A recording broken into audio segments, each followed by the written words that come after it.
गाँव से अनुरोध है कि किसी भी अजनबी जैसे कबाड़ी वाला, फेरी वाला, बाबा या कोई भिखारी कोई भी हो, उसके लिए दरवाज़ा न खोलें, ना ही कोई बात करें, बस हल्ला करके भगा दें।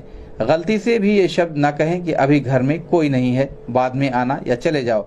घर में अगर कुत्ता है तो उसे खोल दें उसी टाइम, और मेन गेट मत खोलें।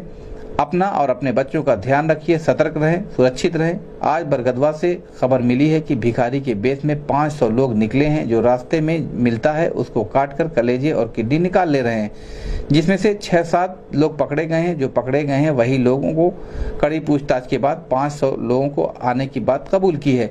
इसलिए हमारे भाइयों, मैसेज को आपके जितना परिवार और मेंबर है सबको फॉरवर्ड कीजिए। कृपया सावधान रहें। 15 से 20 लोगों की टोली आई है, उनके साथ बच्चे और महिलाएं हैं, उनके पास हथियार भी है और आधी रात को किसी भी वक्त आते हैं और बच्चे के रोने की आवाज़ आती है। कृपया दरवाज़ा ना खोलें। प्लीज़ ज़्यादा से ज़्यादा ग्रुप में शेयर करें।